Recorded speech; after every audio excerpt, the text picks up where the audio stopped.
afternoon mga kalalabs. Late na ako nag-start ng vlog. It's already 12:45. So pupunta ako ng Pacific Center. I-check ko kung naka-sale pa ang Victoria's Secret. So may bibilhin pa ako. Actually kahapon, pumunta ako ng Victoria's Secret, bumili ako ng pa-order.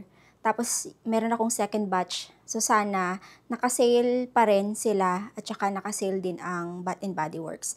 Sa mga nagtatanong pala sa Bath and Body Works, hindi pa po siya naka-sale. Hindi siya hindi ko alam kung kailan sila magsi-sale. Medyo mahal pa siya, nasa pricey side pa siya. Pero I think this holiday, magsi-sale sila, hoping na pag bago tayo umalis, pauwi ng Pinas naka-sale na sila para makabili tayo, 'di ba? Para maka-order din kayo. And by the way pala, marami palang artista ngayon dito sa sa Vancouver. Meron palang ASAP event ang mga artist ng ABS-CBN. Andito sila Ann Curtis, Vice Ganda, sino pa ba yung nakita ko? Andito ba Donna Bell, mga ganyan.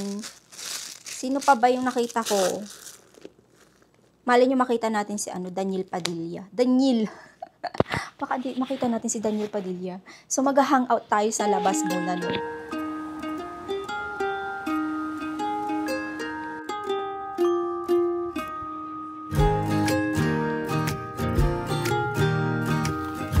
Tumaan ako saglit dito sa Indigo.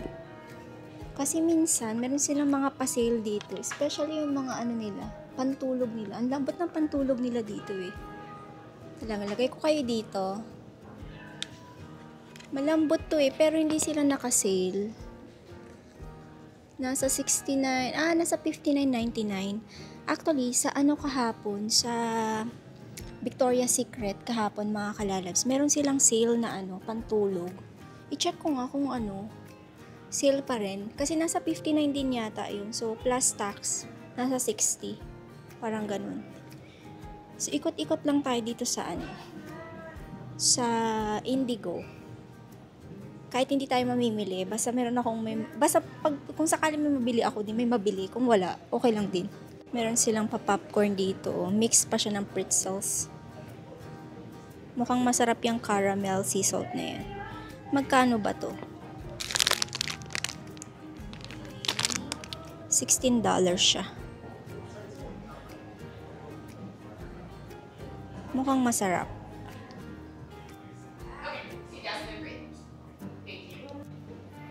Meron pala silang mga pa-sale dito. 50% off.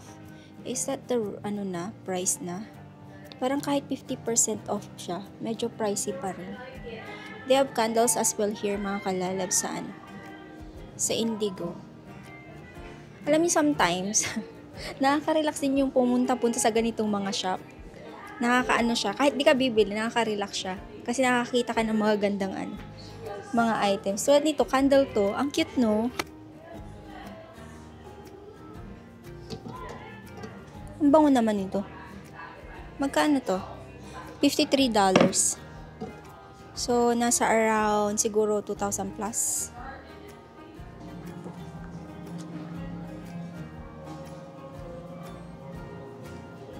May mga benta din pala silang mga bag dito.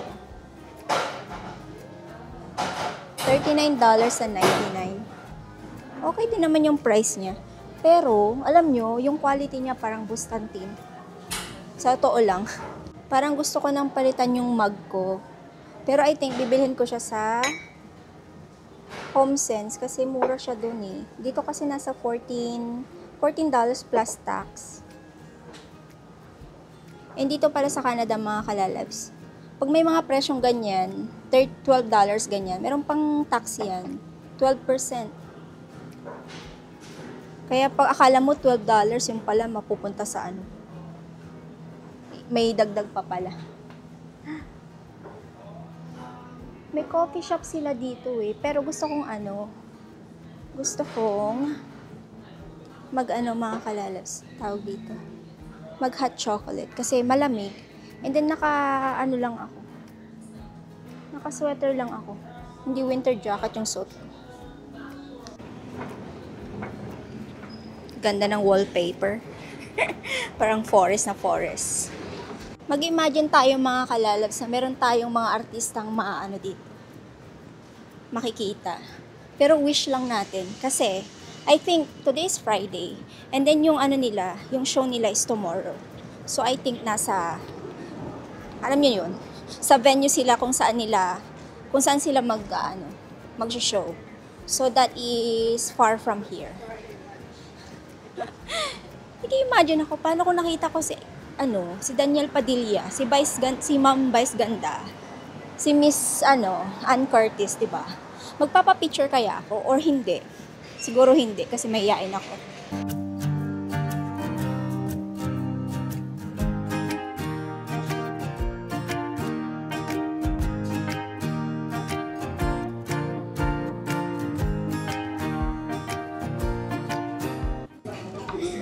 Hot chocolate mga kalalabs. Nag-order ako ng pure hot chocolate. Dark chocolate to. And then nag-order din ako ng croissant. Nag-hot chocolate kahit alam naman na merong lactose intolerance si Mami Faye. Diba? May pa-date tayo sa ating sarili. Sometimes i-date nyo din yung sarili nyo. Kahit hindi man sa mamahaling mga restaurant or coffee shop. Kahit yung sa walking lang, tapos bili kayo ng isang kape, ganyan, i-date nyo lang yung sarili nyo. It's very important.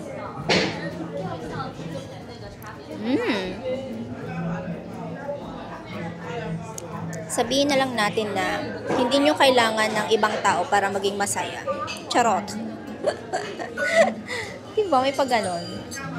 Okay, kain tayo ng croissant. Ham and cheese croissant.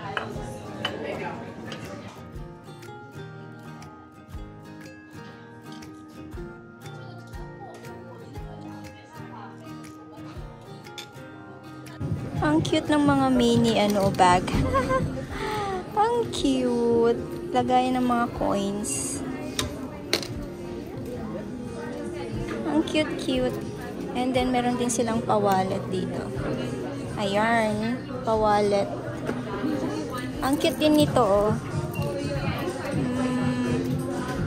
If ever na gusto nyo, let me know. May mga ganyan, oh. Simple, pa-holder, card holder. Nabili ko na yung mga order sa akin. So, bayad lang ako and we will go. Biglang sumakit yung tiyan ko. Bahay na po ako, mga kalalabs. Nabili ko yung second batch na order sa akin na pabango. And sa Victoria's Secret lang talaga ako pumunta today. Sa susunod will be Costco kasi may mga pa-order akong vitamins sa Costco. Maraming salamat po sa nag-order, no. And nandito yung ating mga pinamili.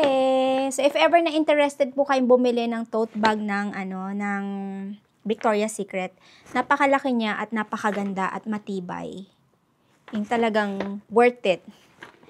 Ito yung kanilang yata collection ng kanilang Fashion Show 2025. And yung mga napamili natin is, ito siya. Second batch ko to. Hindi ko alam kung may susunod pa. Pero magka-cut off ako ng ating pasabay mga November 15. So, kung hindi pa po kayo nakapag-down payment, hindi ko po bibilhin yung items nyo. Kasi nag-iingat po ako, no. Kasi last time, talaga, is may mga nag-order sa akin. And then, sabi ko, no need na po ng down payment, bayaran nyo na lang pag dumating na sa Pinas. Pero yung mga customer ko na hindi na kinuha yung items.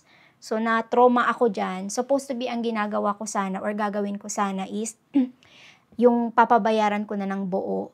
Para alam mo yun, yung iwas ba cancellation. Kasi again, yung down payment po na 50% if ever sa mga order nyo, excuse me, no, is hindi non-refundable. Nasabi ko na ba yan? Non-refundable po siya. Kasi hindi po tayo nag-aaksaya ng oras, ng pera, 'di ba? Kasi yung pinangpuhunan ko din po dito is pinaghirapan ko din 'yun, 'di ba? Kung hindi niyo siya kukunin, tapos may DP kayo, tapos kukunin niyo pa yung DP, din ako po yung kawawa, 'di ba? So I think okay naman po 'yun, 'di ba? Yung DP na non-refundable. So bumili ako nitong bombshell na to. Ito po ay hindi order. Baka gusto niyo lang pong bilhin. New scent nila to. Mabango siya. And then, Ito yung mga pa-order natin. So, 11 pieces yata to, itong nabili ko. So, meron silang ganyan. May iba-iba silang ano ngayon, scent and then packaging. So, madalas na binibili sa akin is Love Spell and then Velvet. Yan madalas, ito. And then ito, mabango to, mga kalalabs. Actually, nag-keep ako ng isa nito sa akin. Mabango siya. And then, meron pa dito yung isa na mabango. Ito, try nyo tong isang to. Ayan. Medyo ito yung nagkakaubusan doon sa Victoria's Secret. Ayan. So, salamat po sa mga nag-order. Di nyo na ako makita. Ayan. Thank you po. Again, DP first before I will purchase your items na order nyo. Para hindi po kawawa si Mami Faye, no? Kasi, alam nyo yun. Effort ko din yan. Hindi kaya madali yung mga kalabs. Kaya kung may binibili po kayo or nagmamind po kayo sa mga online seller talaga, like pag nagmind po kayo, need nyo pong i-make sure na meron po talaga kayong pambili. Kasi yung effort pa lang ng nagbi-business ng online selling na ganito is yung papunta doon sa shop, pipick upin nila yung mga order nyo, bibit-bitin nila yan, at hindi pa naman siya ganun kagaan, parang ganun, 'di ba? So, alam niyo yun, wag yung sayangin yung oras ng bawat isa. Kung wala po tayong pambili or wala tayong budget, wag muna tayong mag-mine. Kasi kawawa naman po yung mga online seller, 'di ba? Marami akong nakikitang ganun yung nagmamine kayo tas di nyo siya kukunin.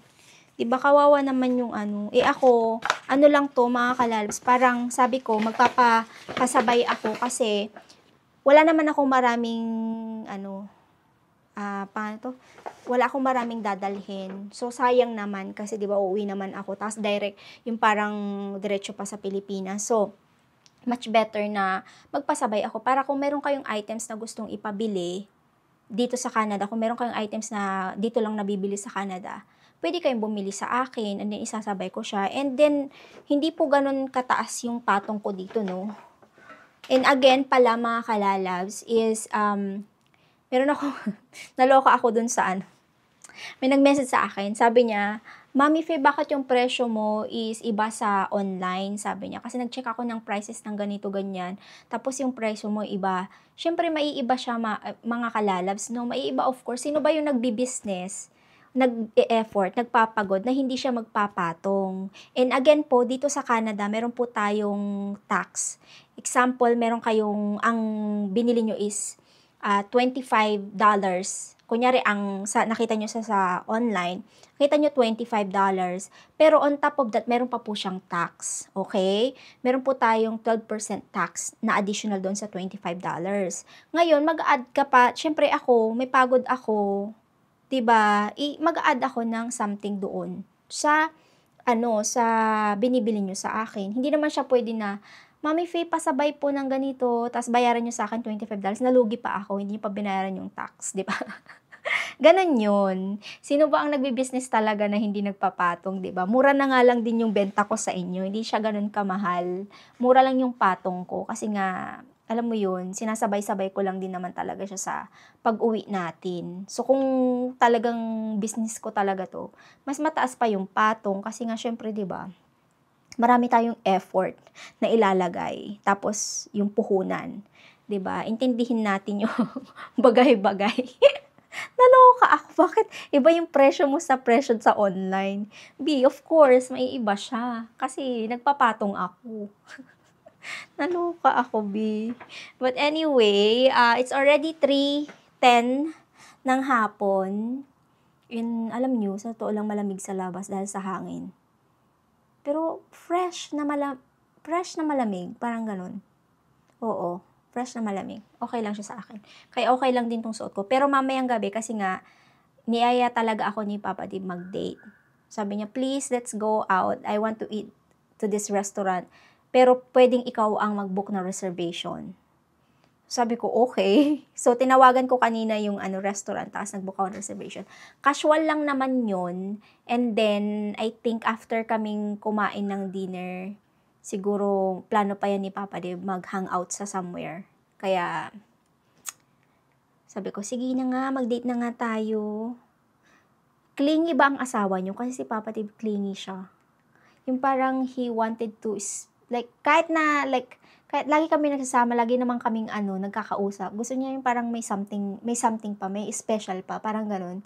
And I love that. I love that, mga kalalabs. Yung parang ganun, yung parang yung asawa mo lagi kanyang minimake sure na okay ka, minimake sure niya na na meron kayong bonding time. Even though, lagi kami nagbabanding time.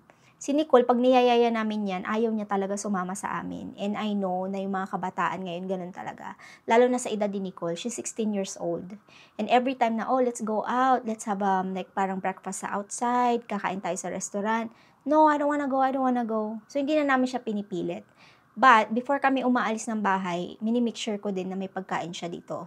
So, lulutuan ko siya ng kanyang dinner bago kami umalis ni Papa Dib. Punta sa aming, date. Sabi ko nga, once a week, kailangan may date night kami. Pero minsan, meron din yung moment na ako talaga, is taong bahay talaga ako. Parang, ayoko lumabas. Lalo na ngayon lumalamig.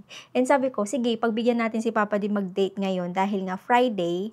And then, maganda yung weather. Sa susunod na mga araw, na-check ko yung weather forecast dito sa phone ko. Meron ako ditong weather. So, tomorrow, Saturday, maulan. Sunday, maulan. Oh my God, maulan forever. Kaya kailangan, sabi ko kay Papa Dib, today is the last day of beautiful day. Sabi ko sa kanya, let's go out. Kasi sa mga susunod na araw, stuck tayo sa bahay kasi nga, maulan. So, ayun. Okay, pahinga tayo ng slight and then lutuan ko si Nicole ng kanyang dinner. Titignan ko kung ano yung magagawa ko dito. Parang gusto niya rin yata ng hipon. I-message ko nga saglit kasi meron pa ako ng shrimp. Baka gusto niya ng garlic butter shrimp o kaya ceviche, ganyan. Kasi mahilig din sa ceviche si Nicole or yung kilawin na tinatawag. So, yeah, okay. Isip ako ng lulutuin ko para sa kanya.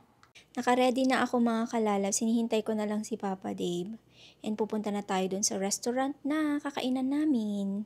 Nilutuan ko si Nicole ng garlic butter shrimp kasi yun yung gusto niya. And then meron pa ako natira nung yung parang siya yung ilalagay sa sausage roll. Meron pa akong meat na natira. So nilagay ko siya sa air fryer.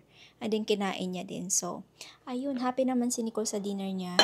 And now ako ay gutom na. And it's already 5:41. So, maglalakad kami ni Papa D papunta dun sa restaurant. Medyo siguro malayo-layo siya, mga let's say less than 20 minutes walk. Magdadrive sana kami, kaso nga lang, sabi ko kay Papa D, maglakad na lang tayo kasi alam ko iinom ka. Sabi niya, tama naman. Tapos, yung parking, mahirapan kami mag-park. So, much better na lang na maglakad na lang kami. And, ito yung outfit natin. Simple lang. Black jeans. And then, ito yung sweater na nabili ko din sa pangalan nitong mga kalalab sa TikTok nung nasa Pinas kami. May dalawang kulay to. Si Nicole, nasa kanya yung isa. Ito yung nasa akin. Ang hindi ko lang gusto dito is yung ito, yung sa may sleeve niya. Pero overall, perfect naman siya. Diba mga kalalabs? Comment down below. Binaba ko na rin yung aking pa-shoulder. Kinemi. 찬란히 빛나는 너의 이름 일기장 속에 나의 맘속에 I wouldn't change anything 이대로 시간을 돌린대도 나 지금 이대로 처음부터 소중히 담아온 나의 이야기 내게 달려가 꼭 안아줄 거야 오늘은 말할게 I love you till the end It's more than just a feeling 이렇게 말해줘 Cheers, love. Cheers. You're drinking beer again. You. Remember I asked you to stop? No, it's not Because your problem? You're the one who's drinking. And now? So, ang pangalan pala ng restaurant na to, mga kalalabs, is Pho and Roll. So, nakita lang namin din siya sa TikTok. Sabi ko, ang sarap naman nung kinakain ng babae. So, sabi ko, ito na lang, dito na lang tayo kumain. Sabi ko kay Papa din. Sabi niya, okay. So, nakapag-order na kami ng aming pagkain. So, we ordered soft crab shell, tapos beef, parang ano siya, raw beef, and then pho of course, and then si Papa Dib nag-order siya ng salmon curry. Parang kakaiba no, kasi ano Vietnamese to Usually ang Vietnamese diba, spring roll at saka pho, mga ganyan. Lemongrass na may, alam mo yun, yung pork at saka chicken. So, dito meron silang kakaibang sineserve. So, if ever na na-try nyo na dito sa pho and roll, let me know at the comment section sa mga taga Vancouver dyan. Pero pag hindi nyo pa na-try at taga Vancouver kayo, let's do a review if it's good or Eats a not. lot. Look how much she eats. Yung pinapanood namin babae na nag-recommend nitong restaurant na to. Let's see kung masarap ba tong restaurant na to. Okay, let's try this crab. They call it soft shell crab. How is it, love? Good? What is this one? This is pickled? Oh, meron silang pickled na ano. Ano to? Cauliflower?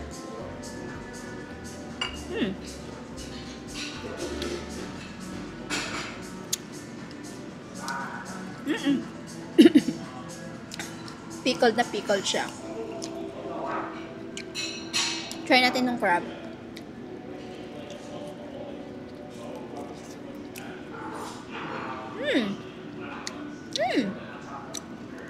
Tasty. I remember the time that we only have crabs, mini crabs when we're in Vietnam, not Trang. Masarap siya. Pero ano siya, fishy. Of course, because it's still crab, but then I was gonna say it's pretty fishy, isn't it? yeah, it's very fishy. You know why? I don't know. Yeah, medyo fishy siya. Okay. Kung ayaw niyo nang ma-fishy siya, yung fishy na taste, huwag niyong orderin to. One beef carpaccio. Okay, thank you. Okay. Kung ayaw niyo yung parang lasang-lasa yung fishy, alam niyo na yung lasa ng fishy, no? Then, huwag niyong orderin to. Maybe you want to film this before we. And we have this beef, what do you call it? Beef Carpaccio. carpaccio. Try din natin. Carpaccio. Okay, let's try that. Do you eat it like that? Tastes good? Okay, try natin.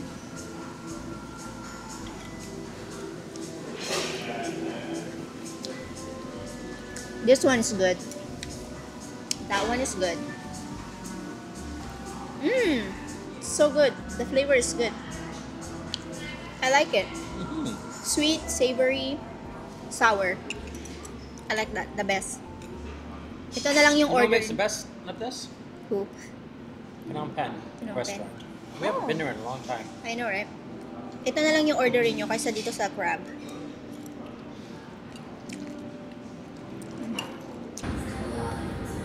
Pa. Happy kami ni Papa dito.